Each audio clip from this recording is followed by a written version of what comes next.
Discord is getting upset at you. They don't like that you're mad. They wish that you would just comply and accept whatever they throw in your face and whatever justifications they give. Just say, okay, I understand. Yes, I will do it. The reality is, that's not how reality works around here. This is probably one of the biggest shakeups in a while when it comes to pushback against all this age verification, ID, you name it, because typically it happens with a company or government and they just kind of say, whatever. It is what it is. We're still doing it. But on top of that, the biggest reason why this is such a big deal for Discord is it isn't like how it was before where, oh, it's only going to happen in Australia or, oh, it's only going to happen in the UK. Now it's like, hey, don't matter where you're at, we're going to give it to you anyways. And of course, Discord is pretty widely popular. It's used every single place that you can think of. And well, Discord was finally facing the heat. The easiest way you can tell when a company is genuinely kind of pushed back and they're like, oh wow, oh damn, I didn't expect people to be this mad, is when you see them make a follow-up response. And that is what Discord had. 16 million views, by the way, to this follow-up. Let's take a look and see what Discord really has going on. So Discord made this statement yesterday and it says, we have seen some questions about our age assurance updates and we want to share some more clarity. We know how important these changes are to our community. Oh, you do, huh? Oh, you do. I mean, I don't think you really do, but hey, you know, I'm jumping the gun here. Let me slow down. Here's what we want you to know. Discord is not requiring everyone to complete a face scan or upload an ID to use Discord.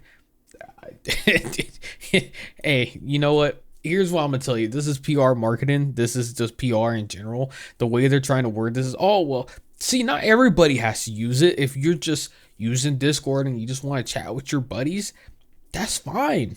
That's okay. You're not going to use it, but you know, if you want to start using certain features on our platform, then we're going to need your facial identification. But they use these certain buzzwords of not everyone, not everybody is going to have to do certain things. Most people are not going to be bothered by this because you're all just using our platform as is. And the thing is, I feel like this always just leads to a slippery slope of, well, we're not making everyone do it now, but what's to say that it won't expand to everyone? This is always the first step. It's always just little baby steps moving closer and closer in. Like, all right, we got them in here, they're comfortable. All right, now we're going to step a little bit further and see how much more people are, you know, really accepting this. And it just spirals out of control. But let's continue. They say the vast majority of people can continue using Discord exactly as they do today without ever being asked to confirm their age. You need to be an adult to access age-restricted experiences such as age-restricted servers and channels or to modify certain safety settings. For the majority of adult users, we will be able to confirm your age group using information we already have, aka all the data collection they already do on you. They say we will use age prediction to determine with high confidence when a user is an adult. This allows many adults to access age-appropriate features without completing an explicit age check. I would love some, transparency on how this works. Let's be real here, right? You can say you have all these age assurance checks, you have all this data, all this information, but what information are you using at this point? Then, what information are you collecting on me that allows you to gauge this type of information? I would say that my credit card on hand, the information that I use to buy something on your platform, is that enough? Do you need me? You still need facial verification? I would assume that once this rollout change goes into effect, I'm not going to be asked to provide any facial scan because I have enough information on my account that I'm gauging from what they're saying here with their age assurance system that I'm not going to be asked. I'm not confident in this either. And they continue by saying when additional confirmation is required, we offer multiple privacy forward options through trusted partners. Facial scans never leave your device. Discord and our vendor partners never receive it. Let me just play this clip from my last video real quick. So it says right here, it says Discord has identified approximately 70,000 users that may have had their government IDs exposed as part of a customer service data breach announced last week. It says a tweet by VX Underground said that the company was being extorted over a breach of a Zendesk instance by a group claiming to have 1.5 terabytes of age verification related photos. That would be 2,185,151 photos. And so when the Verge asked about the tweet, this is what Discord said. They said, following last week's announcements about a security incident involving a third-party customer service provider, we want to address inaccurate claims by those responsible that are circulating online. First, as we stated in our blog post, this was not a breach of Discord, but rather a third-party service we use to support our customer service efforts. Doesn't matter. It's still you. No matter which way you want to spin this, your name is still attached to it. You are still the one who hoards these photos. You have them saved. Like, you cannot give any explanation in any way, shape, or form that is, because when I read something like that, that's them trying to say, like, yeah, our name's attached to it. Yeah, we're the ones who asked for this information, but at the same time, it's not our fault, really. It was a third party's fault. And we just happen to be the victim as part of the situation. When in reality, no, you just own it all up, bro. You're the ones who are held responsible for it. And I know for some people watching this video, you're probably like, hey, why do you keep showing that clip over and over again? But it's because I really want to drive that point home. Discord doesn't want you to know about that. They don't want you to think about that. They just want you to think that, hey, we are safe. We promise we are the good guys here. And that your information that you give us is always going to be safe and protected.